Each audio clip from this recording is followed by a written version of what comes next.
Salut à tous les amis, c'est Haken, j'espère que vous allez bien. Aujourd'hui on se retrouve dans une nouvelle vidéo thread d'horreur qui vont peut-être vous faire peur de rester chez vous. Alors êtes-vous vraiment en sécurité à la maison?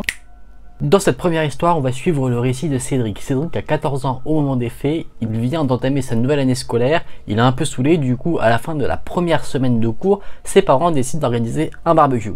Il faut savoir que la maison de Cédric est agencée de manière assez particulière, il est le seul à avoir sa chambre au premier étage de la maison. Au second étage, il y a la cuisine et la pièce principale de vie, et ses parents et ses sœurs, eux, leur chambre se trouve au troisième étage. À côté de la chambre de Cédric, il y a une autre chambre que personne n'utilise, une chambre d'amis.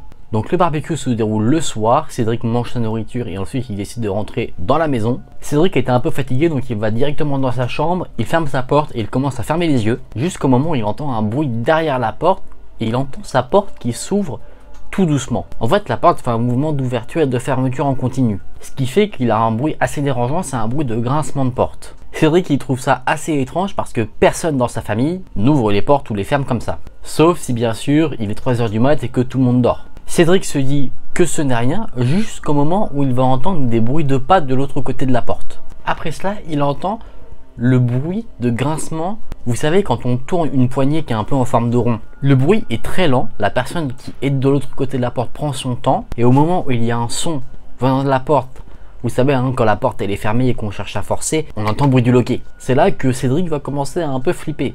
Parce que la personne de l'autre côté de la porte qui sent que la porte est fermée, il commence à vouloir ouvrir la porte de manière super violente. Il y a vraiment des bruits sourds comme si la personne essayait vraiment de mettre des gros coups d'épaule dans la porte pour essayer de l'ouvrir. Cédric il se cache sous son lit et il espère que la porte ne cédera pas. Et c'est au bout de la 3e tentative d'ouverture de porte que la personne qui essayait d'entrer dans la chambre de Cédric s'est arrêtée. Et en fait juste en face de la chambre de Cédric il y avait une autre porte qui menait au sous-sol. Et Cédric entend que la personne ouvre cette porte là, il entend les bruits de pas dans l'escalier et la porte qui se referme. Il a attendu 10 minutes et il n'a rien entendu, donc il pensait que la personne était partie dans une autre pièce de la maison. Il voulait être sûr que c'était totalement safe pour lui de partir en courant pour retrouver sa famille à l'extérieur de la maison. Cédric ouvre discrètement sa porte et il voit que la porte de la cave est en fait toujours entrouverte. Il prend son courage de main, il veut s'assurer que la personne qui a essayé de rentrer dans sa chambre n'est plus là. Il entrouvre un peu plus la porte et là, il se fiche sur place. Il voit un homme d'à peu près la 60aine d'années, très grand, qui attend. En plus de ça, l'homme le regarde. C'est assez chaud quand même. Cédric y réfléchit très rapidement, il se dit qu'il n'aura pas le temps d'ouvrir la porte et de descendre vers sa famille. Il décide donc de retourner dans sa chambre et de fermer la porte à clé aussi rapidement que possible. Et là, il y a un enchaînement d'événements qui fait qu'il a eu une moule énorme. C'est qu'en fait, Cédric rentre dans sa chambre, il ferme la porte tout de suite. L'homme en fait suivait Cédric de très près. Il n'a pas pensé à tourner la poignée pour entrer dans la chambre. Et fort heureusement parce que Cédric n'avait pas encore eu le temps de fermer à clé. En fait la seule chose qu'il faisait c'était mettre des gros coups d'épaule dans la porte pour essayer de la défoncer. Cédric se précipite sur son téléphone, appelle sa mère qui est dans le jardin et lui explique toute la situation. Et à un moment donné Cédric entend des sortes de bruits d'affolement au téléphone. En fait c'est que les portes qui permettaient de rentrer dans la maison étaient fermées à clé. C'est-à-dire que Cédric se retrouvait seul dans sa maison avec cet inconnu, sans que sa famille ne puisse le venir en aide. Cédric il se dit concrètement que là c'est foutu pour lui. Il pense qu'il va mourir parce qu'il se dit que l'homme, il avait déjà tout prévu. Et c'est vrai, il avait pensé à tout. Et là vient une idée à Cédric, il se dit qu'il va essayer un coup de bluff. Il dit que les policiers de quartier sont en route. Et apparemment, le bluff a marché. L'homme est reparti dans la cave, et c'est là que Cédric en a profité pour sortir de sa chambre et descendre à toute allure pour ouvrir les portes pour entrer dans la maison à sa famille. Sa famille ne le croit pas quand il raconte ce qu'il s'est passé. Sa famille pense en fait qu'il a fait une blague. Parce qu'en fait, il a aucune preuve que ce qui s'est passé est bien arrivé et en plus rien n'a été volé. Évidemment Cédric il se renferme sur lui-même et puis il dit à tout le monde d'oublier ça, que voilà c'est pas important. Mais attention, l'histoire ne s'arrête pas là. Des semaines plus tard, Cédric il a essayé d'avancer, il a essayé d'oublier tout ça.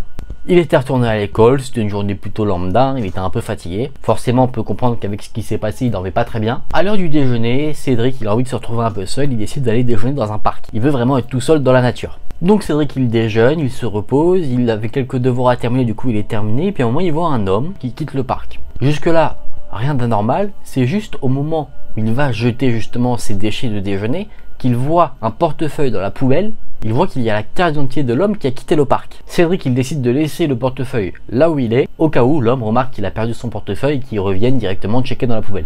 Il se dit que Si le temps qu'il reste encore au parc, la personne ne revient pas, bah, il ira prendre le portefeuille avec lui et puis qu'une fois qu'il serait retourné chez lui, il appellerait la personne pour lui rendre son portefeuille. Donc Cédric il retourne s'asseoir, il finit ses devoirs, il lui reste 10 minutes avant de retourner en cours et puis à un moment donné, il jette un coup d'œil vers la poubelle et il voit un homme habillé en noir qui saisit le portefeuille dans la poubelle. Là, Cédric plisse un peu les yeux pour voir qui est l'homme et il est totalement terrifié quand il se rend compte qu'en fait l'homme, c'est l'homme qui s'est introduit chez lui. Cédric quitte discrètement le parc et s'enfuit en courant à toute allure vers son école. La nuit de ce même jour, il est encore traumatisé, il décide de sortir un peu pour se rafraîchir. À force de marcher, il se retrouve à côté de son école. Et à ce moment-là, il revoit l'homme qui a voulu rentrer chez lui, qu'il a vu au parc, portant les mêmes habits. Sauf que cette fois, l'homme le remarque. Pendant quelques secondes, Cédric reste figé et l'homme lui fonce dessus. Il lui court après. Là, Cédric il se retourne, il retourne à sa maison en courant aussi vite que possible. Il retourne dans sa chambre, il se cache dans son lit, totalement traumatisé. Et c'était la dernière fois qu'il a vu cet homme. Je pense qu'en fait, il suivait Cédric depuis un moment à l'école et qu'en fait, il a vu où est-ce qu'il habitait et puis il a profité que tout le monde soit à l'extérieur pour justement rentrer dans la maison et faire du mal à Cédric. Pour moi, ce que le vieil homme a fait, c'était complètement prémédité et à la fin, il a lâché l'affaire parce que Cédric a réussi à lui fuir plusieurs fois. Mais ça, c'est super flippant. Tu te rends compte que tu es suivi à l'école, où tu es censé quand même être en sécurité, et en plus, on s'introduit dans ta maison. Dans cette seconde histoire, on va suivre le récit de Nathan. Nathan est avec son frère Ron et il regarde le football américain à la télévision. Les parents sont à l'extérieur, ils sont uniquement eux deux avec leur chien. À un moment donné, pendant que Nathan et Ron regardent la télévision, Ron il fait un faux mouvement, il éteint la télé avec la télécommande sans faire exprès. Donc il n'y a plus aucun son et c'est là qu'ils entendent des bruits de pas dans la maison. Immédiatement, Nathan et Ron se tournent vers la porte de la chambre. Oui, parce qu'en fait, ils regardent la télé dans leur chambre. Et très rapidement, Ron dit « Je pense qu'il y a quelqu'un à l'intérieur ». Nathan essaye de rassurer Ron en disant que c'est probablement le chien. Ron, il n'est pas aussi sûr que ça, que ce soit le chien. D'ailleurs, ça s'entend dans sa voix. Il a peur, il bégaye. Ron se lève, il décide d'aller fermer la porte à clé. Et vous savez, quand on ferme la porte à clé, il y a un petit clic. Et à partir du moment où le petit clic se fait entendre, les bruits de pas se font de plus en plus sentir comme si le bruit avait alerté l'intrus qui se trouvait dans la maison. Le fait que les bruits de pas se fassent encore plus entendre, Ron se dit non, non, ça c'est pas le chien. Ron et Nathan décident d'éteindre la lumière pour se mettre dans le noir pour ne pas alerter l'intrus de leur présence. Dans la chambre en tout cas. Ron il cherche dans toute la pièce quelque chose qui pourrait se servir comme arme et il ne trouve rien. Nathan lui se place à côté de la porte avec l'oreille sur la porte pour essayer d'entendre ce qu'il se passe. Rien ne se passe, du coup Ron dit à Nathan de jeter un petit coup d'œil. Ron lui avait le téléphone prêt à appeler la police au cas où. Donc ce que fait Nathan, c'est qu'en fait il s'allonge sous la porte. Nathan jette un petit coup d'œil et ce qu'il voit, ce sont des bottes. Ce qui montre qu'il y a clairement quelqu'un qui attend devant la porte. En chuchotant, Nathan dit à Ron qu'il y a quelqu'un. Ron il devient blanc comme un linge. Ça y est, Ron on l'avait perdu, il était totalement ailleurs, il était trop terrifié. Nathan lui a décidé de prendre son courage à deux mains. Il a amené Ron vers la fenêtre, il a ouvert la fenêtre et en fait ils étaient à 2 étages au-dessus du sol. Pendant qu'il se dirigeait vers la fenêtre, il n'entendait plus aucun bruit. Il se disait que peut-être l'homme était en train d'essayer de voler quelque chose dans la maison, il était plus figé devant la porte. Donc près de la fenêtre, Nathan a pris le téléphone de Ron et Ron en fait avait un téléphone qu'on déverrouille avec l'empreinte digitale. Donc il a pris la main de Ron, il a débloqué le téléphone, sauf que en se déverrouillant, le téléphone avait mis un bip super fort. Là les deux ils ont paniqué forcément parce que l'intrus qui était dans la maison, il l'a entendu ce bip. Ils le savent parce qu'ils ont entendu les bruits de pas se rapprocher très bruyamment de la porte de leur chambre. Et là, il y a eu des bruits très forts de coups sur la porte et l'intrus criait « Je vais te tuer ». Nathan et Ron, ils flippent totalement, ils sautent par la fenêtre, ils atterrissent sur le toit du porche de la maison. En essayant de se remettre de leurs émotions, Nathan il appelle le 911, mais il ne fallait absolument pas qu'ils fassent de bruit pour que l'intrus ne sache pas qu'ils avaient réussi à aller dehors. Donc il décide de courir le plus loin de la maison jusqu'au moment où Nathan se dit « Oh, le chien, on l'a oublié ».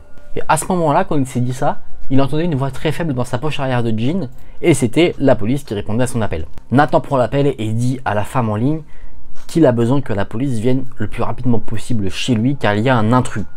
La dame reste en ligne avec Nathan pour le rassurer, mais Nathan il fond en larmes parce qu'il espère au fond de lui que rien de mal n'est arrivé à son chien. Du coup, Nathan et Ron décident d'attendre la police pas très loin de la maison. À un moment donné, ils entendent la sirène de police, donc la police arrive, ils rentrent dans la maison et ensuite les policiers sortent de la maison, ils ressortent avec le chien n'a rien, tout va bien.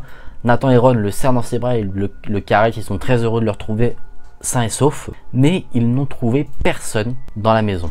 En fait, il ne trouve la trace de personne, il ne trouve pas non plus de vol. Rien n'a été volé, donc rien n'a dit qu'il y avait vraiment un intrus. Forcément, après cette histoire, Ron et Nathan, ils n'ont pas passé des très bonnes nuits, ce qui est plutôt normal, je pense. Chaque nuit, maintenant, Nathan, il prend son chien avec lui et il s'enferme à clé pour être sûr que si ce genre de choses se reproduit, il puisse s'en aller et prendre son chien avec lui pour ne pas avoir à s'inquiéter.